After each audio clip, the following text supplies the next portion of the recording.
ನೀವು ನನ್ನನ್ನು ಬಿಟ್ಟು ಏನೋ ಮಾಡಲಾರಿರಿ ಅಂದ್ರೆ ಅಲ್ಲಿಗೆ ಅರ್ಥ ಏನ್ ಮಾಡಕ್ ಹೋದ್ರು ಕೂಡ ಅಲ್ಲಿ ನಮ್ಗೇನು ಸಿಗೋದಿಲ್ಲ. ಅದಕ್ಕೆ ಒಂದು ಒಳ್ಳೆ ಉದಾಹರಣೆನೇ ಆತನ ಶಿಷ್ಯಂದ್ರಾಗಿದ್ರು. ಹಲ್ಲೆಲೂಯಾ.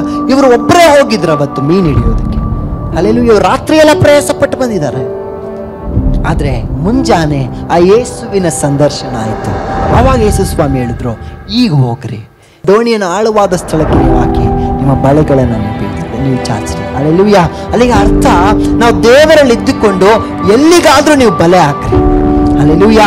ನೀವೆಲ್ಲಿ ಶೂನ್ಯ ಅಂದ್ಕೊಂಡಿದ್ರು ಅದೇ ಸ್ಥಳದಲ್ಲಿ ಒಂದು ವೇಳೆ ದೇವರನ್ನ ಇಟ್ಕೊಂಡು ಹೋಗಿ ಬಳೆ ಹಾಕ್ರಿ. ಹಲ್ಲೆಲೂಯಾ. ಆ ಬಲೆ ಹರಿಯುವ ಪ್ರಕಾರ ಆಶೀರ್ವಾದಗಳು ಬರ್ತದೆ. ಹಲ್ಲೆಲೂಯಾ. ನೀವು ಯೇಸುವಿನಲ್ಲಿ ಇದ್ದುಕೊಂಡು ಏನ್ ಬೇಕಾದ್ರೂ ಕೇಳ್ರಿ, ನೀವು ಬಹಳ ಫಲಗಳಿಂದ ತುಂಬಲ್ಪಡ್ತೀರಿ.